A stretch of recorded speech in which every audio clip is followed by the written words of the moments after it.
Wagotabi: A Japanese Journey ist ein Spiel, das dir Japanisch beibringen will.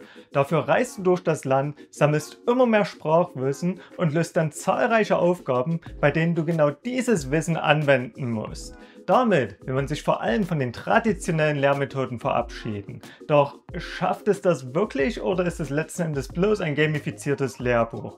Und die allerwichtigste Frage: Kannst du damit Japanisch lernen? Das alles erkläre ich in diesem Video. Das Spiel beginnt mit einer kleinen sympathischen Anspielung auf Pokémon. Ein Professor erklärt dir die Welt und bereitet dich auf das Japanischlernen vor. Allerdings wird bereits hier klar, dass man die Behauptungen des netten Kinoko-Sensei am besten nochmal selbst überprüft. Denn es dauert keine 3 Sätze, bis er ungenau wird. Er bezeichnet die Hiragana nämlich als Silbenlaute. Das mag so nicht ganz unkorrekt sein, allerdings besteht auch Deutsch aus Silbenlauten. Über die eigentliche Besonderheit der Zeichen, nämlich ihre Aussprache, verliert der gute Professor hingegen kein einziges Wort. Jetzt darf ich erstmal meinen eigenen Charakter erstellen. Was nehme ich denn? Ich will gerne eine besonders vertrauenswürdig aussehende Person sein. Vielleicht hier mit einem hübschen Hut, einer Brille und so einem Bart hier. Ah, perfekt. Der sieht wie jemand aus, dem du sofort ein Abo dalassen würdest. Nach dieser kurzen Einführung beginnt die Reise und du lernst deine ersten Hiragana und Wörter. Nun ja, zumindest fast, weil die ersten Wörter, die du hier lernst, sind einfach bloß Namen, die du übst, indem du sie aus vorgegebenen Hiragana-Blöcken zusammenschiebst. Dieses System wird später auch auf andere Aufgaben mit Lösungsvorschlägen erweitert. Das Ganze hat jedoch ein gewisses Problem. Lerntechnisch gesehen bringen solche Aufgaben so gut wie überhaupt nichts. Ich bin jetzt hier am Flughafen in Japan angekommen und hier geht es jetzt langsam verstärkt mit der Grammatik los und was zum Geier? Das Spiel fängt ernsthaft damit an, eine Ausnahmeform zu erklären, bevor es dir überhaupt erstmal erklärt, wie Verben im Japanischen aussehen. Das ist einfach kein sinnvoller Lernweg. Versteh mich nicht falsch, wenn du rein mit Immersion lernst, ist es eigentlich relativ egal, ob du jetzt irgendwie mit dem Masshilfsverb anfängst oder mit irgendwas anderem. Das Problem hier ist, dass dir das Spiel ja nebenbei noch die grammatischen Regeln beibringen will. Und dann kannst du mit dem Mass überhaupt nichts anfangen, wenn du noch nicht weißt, wie ein stinknormales japanisches Verb aussieht. Dazu bietet das Spiel einen Vokabeltrainer an, der durchaus motivierend ist, weil du hier deine ganzen Wörter hochleveln kannst. Das Problem aber eben bloß, es basiert erneut bloß alles auf diesen ganzen Minispielen, wo du Sätze zusammenklickst und ähnliches. Und gerade zu Beginn hält dieser Art des Lernens auch eher auf. Denn als Anfänger lernst du sowieso zuerst jene Wörter, die sehr häufig sind und denen du in der normalen Sprachverwendung extrem oft begegnen würdest. Wagotabi schiebt sich hier zwischen die natürliche Sprachanwendung, weil gezwungenermaßen wirst du hier natürlich vorrangig den Wörtern begegnen, die man dir gerade eben beigebracht hat.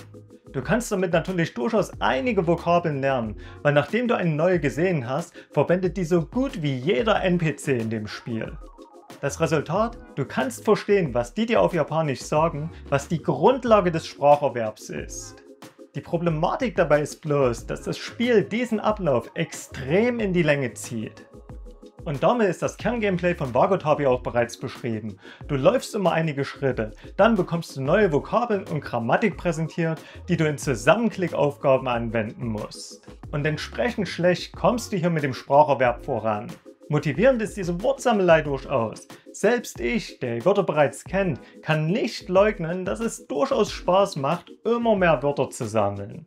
Allerdings fußt diese Freude nicht auf einem echten Lerneffekt, sondern dem Vergrößern von Zahlen. Und das funktioniert bei so ziemlich jedem Spiel.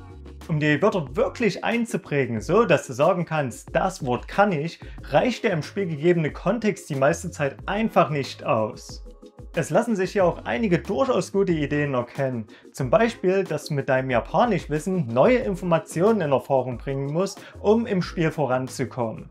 Weil nur so findest du heraus, wo jetzt dein nächstes Ziel ist und wo sich bestimmte Personen aufhalten.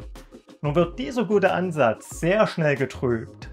Der Grund ist, dass Wagotabi oft kein natürliches Japanisch verwendet.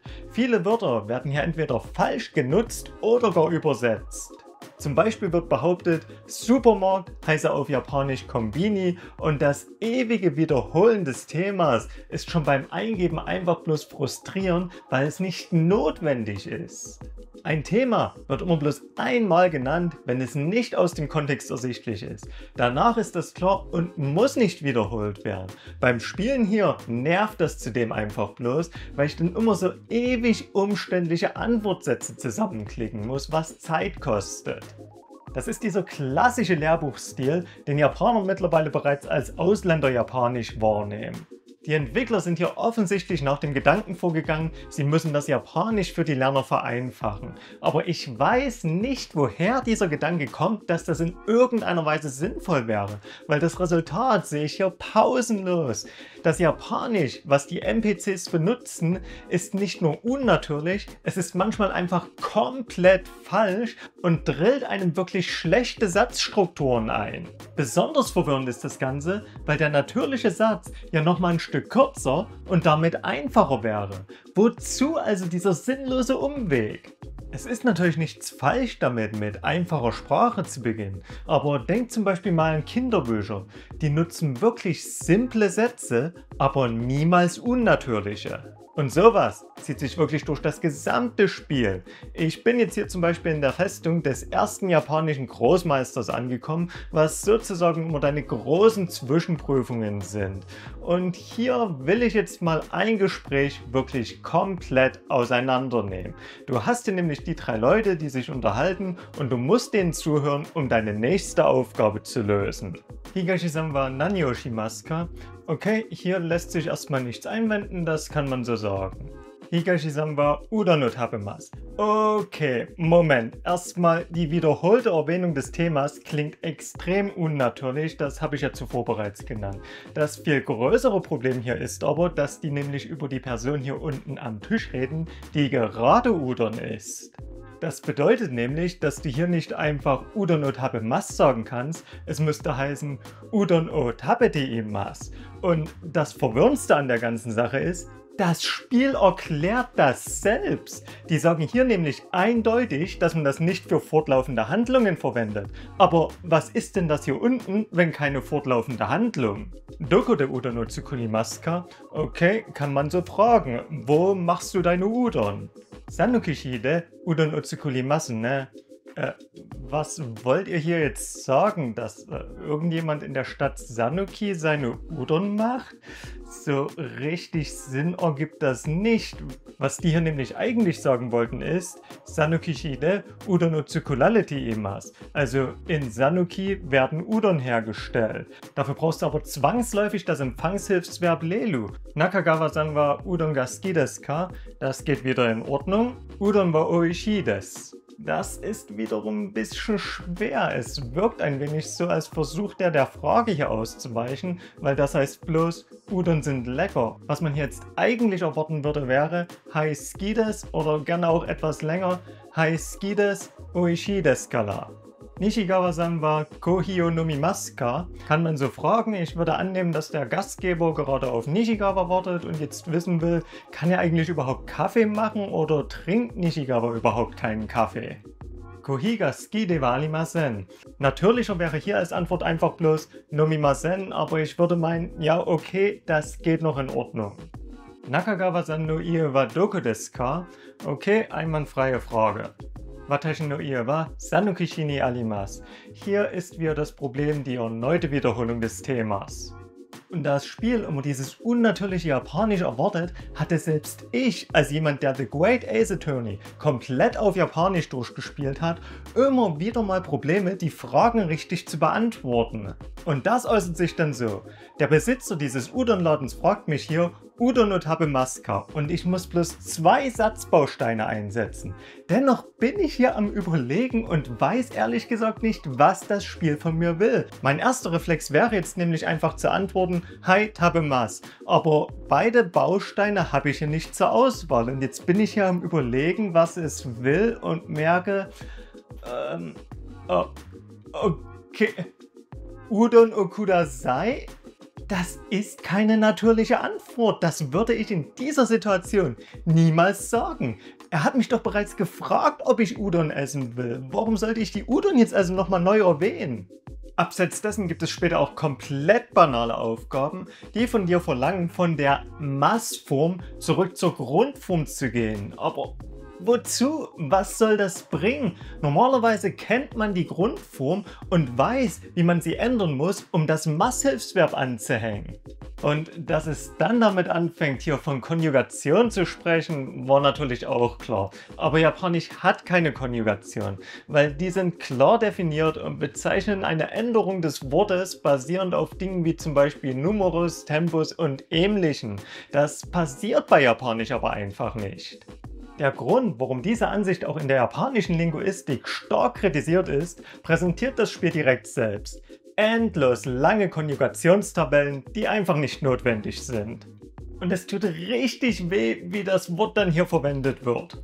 Hier kommen sie zum Beispiel an, reden von sogenannten Na-Adjektiven und erklären dann, wie konjugiert man mit dem des.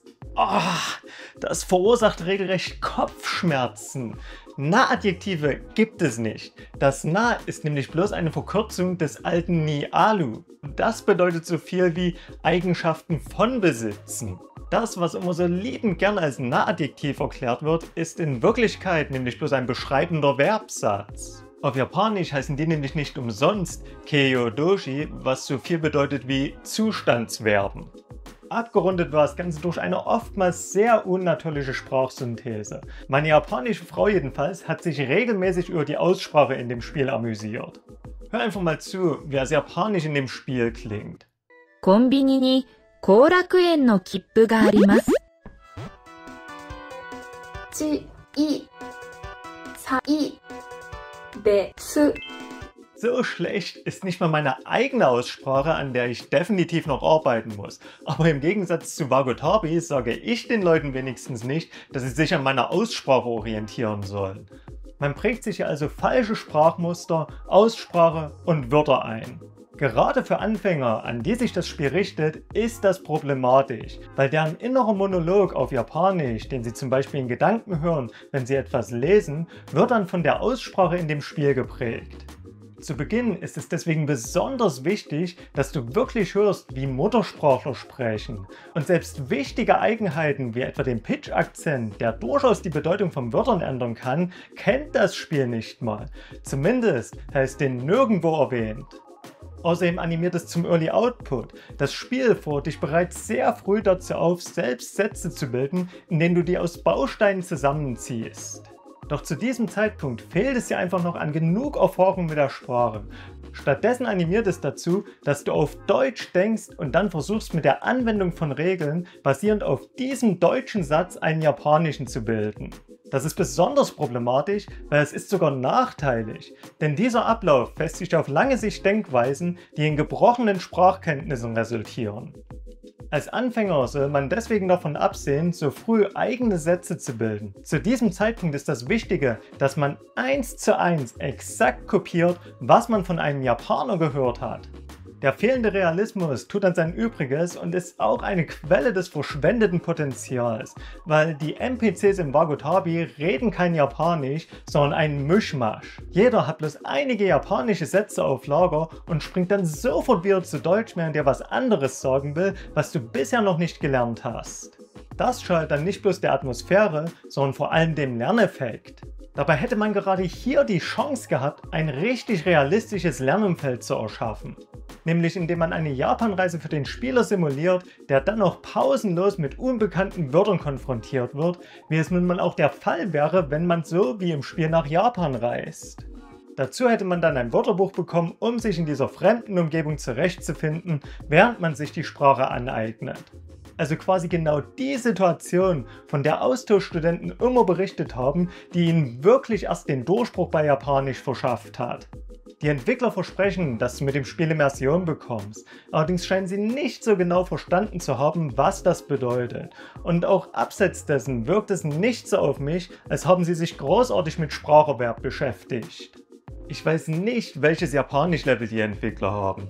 Er selbst erklärt zumindest, dass viele Mitglieder des Teams den N1 besitzen und sogar in Japan wohnen. Aber hier wird halt einfach deutlich, dass Sprache verstehen und sprechen können sowie Sprache unterrichten können zwei komplett unterschiedliche Dinge sind. Weil das, was die hier abgeliefert haben, wirkt auf mich ehrlich gesagt eher wie ein Team von Leuten, die gerade Genki 1 beendet haben und sich gedacht haben, lasst uns daraus ein Spiel machen. Aber wenn man ein Lernspiel machen will, reicht das einfach nicht. Dann muss man sich auch damit beschäftigen, wie Menschen Sprache überhaupt erwerben. Man erfährt auch nicht, wie man jemals über dieses Lehrmaterial hinauswachsen soll. Obwohl es also das Ziel war, diesen traditionellen Lehrmethoden den Rücken zu kehren, ist Wagotabi letzten Endes bloß ein weiterer Vertreter von diesen. Ich bin absoluter Fan davon, eine Sprache mit Spielen zu lernen. Doch Wagotabi stößt an die üblichen Probleme, weil es ist kein Spiel, um eine Sprache zu lernen, es ist eine Lern-App, um die man ein Spiel gebaut hat. Das oftmals falsche Japanisch allein disqualifiziert es bereits. Dazu kommen weitere Probleme solcher Lern-Apps. Nämlich, dass sie sich nicht um die Sprache drehen, sondern das Lösen von Übungsaufgaben, die deine Kenntnisse nicht verbessern und dir gar Antwortmöglichkeiten vorsorgen. Wozu das Ganze? Damit du wahrscheinlicher richtig antwortest und dich bestätigt und besser fühlst, ohne wirklich etwas gelernt zu haben. Dabei geht spielerisches Lernen wirklich sehr einfach. Du musst einfach bloß ein normales japanisches Spiel zur Hand nehmen und dann ein Wörterbuch dazu, um alle Wörter nachzuschlagen, die du noch nicht kennst, um so Verständnis zu erreichen. Das ist der natürliche Ablauf des Spracherwerbs. Ein Beispiel, wie es richtig geht, gibt es in einem anderen Fachbereich, nämlich Kerbal Space Program. Das Spiel hat Leuten Orbitalphysik beigebracht, nicht weil es gesagt hat, ich bringe euch Orbitalphysik bei, sondern ganz einfach, weil du die verwenden musstest, um die Ziele in dem Spiel zu erreichen. Wenn du wissen willst, wie du wirklich mit Spielen Japanisch lernen kannst, dann wirf einfach einen Blick auf das Video hier rechts im Bild, weil dort erkläre ich dir, wie es unter Windows und auch auf dem Steam Deck mit Linux funktioniert. Und hier sage ich wie immer, ciao und bis zum nächsten Mal.